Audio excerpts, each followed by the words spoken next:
Hashtag Trending would like to thank Meter for their support in bringing you this podcast. Meter delivers a complete networking stack, wired, wireless, and cellular, in one integrated solution that's built for performance and scale. You can find them at meter.com/HTT. AI brand popularity soars among higher income consumers. Apple's iPhone Air fails to take flight. Sora is a viral hit but a financial time bomb for OpenAI. A third of companies plan to replace HR roles with AI. And Microsoft's biggest flop sold 11 copies and 8 were returned. Welcome to Hashtag Trending. I'm your host, Jim Love. Let's get into it. Artificial intelligence tools are climbing the brand charts, but mostly among higher-income consumers. A new report from Morning Consult shows that OpenAI's ChatGPT and Google's Gemini were the two fastest-growing brands in 2025 in terms of awareness, but only for people earning over $100,000 a year. The story changes radically when you look lower down on the income scale. For middle-income earners, top risers included DoorDash, MTV, and Tostitos. Among those earning under $50,000, the most growth came from brands like Discount Tire and Great Value Frozen Potatoes. AI tools didn't even make the top 5. Morning Consult tracked purchasing intent, the share of people saying they're considering a brand, across more than 2,500 names. Among higher earners, ChatGPT remains the dominant name in AI with 89% brand awareness.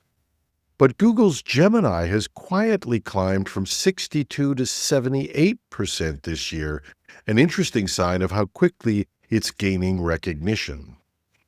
Economists often describe today's recovery as K-shaped, where higher income groups continue to advance while others fall behind. These brand rankings show the same split. The affluent are embracing AI tools, while others are focused on affordability and essentials. We don't often think of Apple launches as design failures, but sales of its new ultra-thin iPhone Air have been so weak that the company is halting production and delaying the next generation version, at least according to a story in The Information, to date. But it's not the only one. Two other recent experiments, the smaller iPhone mini and the larger iPhone Plus, have also struggled to find buyers. Each was meant to fill a niche between Apple's standard and Pro models. None have lasted. The iPhone Air was supposed to break that streak. At just 5.6 millimeters thick, it was Apple's first major design shift since the iPhone X introduced Face ID in 2017. But its sleek form came with trade-offs: a smaller battery, a single rear camera, and a $999 starting price, only $100 less than the feature-rich iPhone 17 Pro. Suppliers are now winding down production. Foxconn has dismantled most of its airlines, while Luxshare stopped assembling the phone in October. Apple had hoped design alone would reignite demand. Instead, the iPhone Air has shown that even the most design-driven company can lose touch with what its customers actually want. And speaking of brand demand, OpenAI's Sora app has taken the internet by storm. The AI video generator racked up more than 4 million downloads in its first month, flooding social media with surreal, funny, and sometimes disturbing clips. But each 10-second video costs money, a lot of it. A recent Forbes article estimated that Sora may be burning through about $15 million a day, or more than $5 billion a year. That's the paradox. Sora is one of OpenAI's biggest successes, yet it's quickly becoming its biggest expense. Each short video costs the company roughly $1.30 to generate, while users pay little or nothing. The result? an app that's growing faster than the business model can handle. CEO Sam Altman has been blunt. There's no ad model in the world, he said, that could pay for millions of people making free, funny memes. The hope is that professionals, filmmakers, advertisers, maybe even Hollywood studios would eventually pay premium prices for high-end versions of Sora. It's a classic tech gamble. Spend heavily to dominate a market before anyone else can. And so far, nobody has won betting against Altman or OpenAI. But this time, the challenge isn't just copyright questions or social backlash, it's the math. If the losses keep piling up, Sora could indeed be a victim of its own success. And whether OpenAI continues to double down, and with the old joke of we're losing money on each product, how will we make money? Volume. But whether OpenAI doubles down or pulls back may tell us if this is its boldest play yet or its first real strategic retreat. In most downturns with huge layoffs, human resources is one of the few departments that stays safe, at least for a while. After all, somebody has to process the terminations. But a new survey from AI Resume Builder finds that nearly a third of companies plan to replace some HR functions with artificial intelligence in 2026. The study shows a sharp jump in automation plans overall. This year, 21% of employers said they'd already replaced specific roles with AI. Next year, 30% say they'll go further, and almost half of those expect to replace between 10 and 45% of their current workforce. A smaller but striking 7% say more than two-thirds of their jobs could go.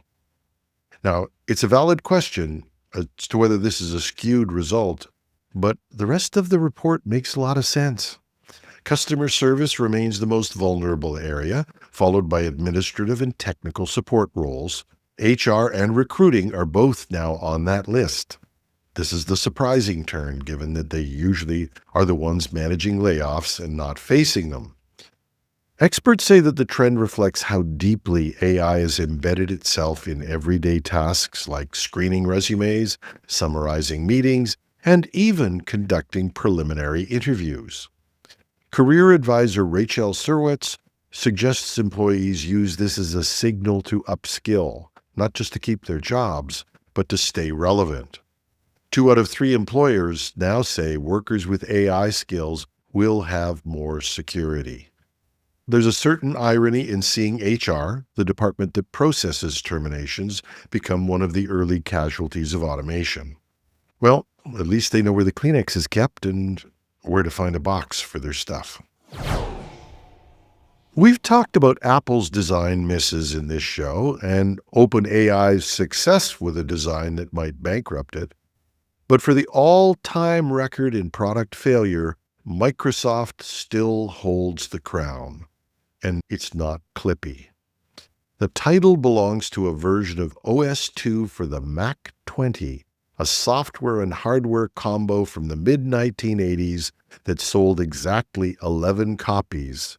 8 of those were returned. Back then, even Windows wasn't a sure thing.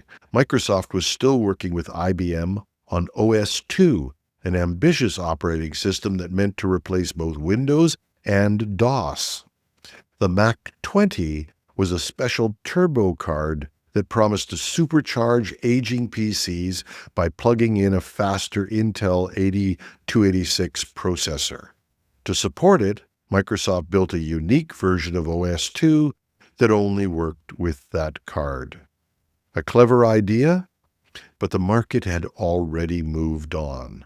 Hardware was improving so quickly that upgrading old PCs didn't make sense for long. Between the high cost and narrow compatibility, OS/2 for the Mac 20 disappeared almost instantly. Only 3 customers ever kept their copies, according to Microsoft engineer Raymond Chen. So yes, Windows 11 might be struggling to convince users to upgrade, but it's nowhere near Microsoft's worst moment. And poor Clippy can finally rest easy. There's a much smaller and stranger ghost in Microsoft's digital closet. And that's our show. Once again, we'd like to thank Meter for their support in bringing you this podcast.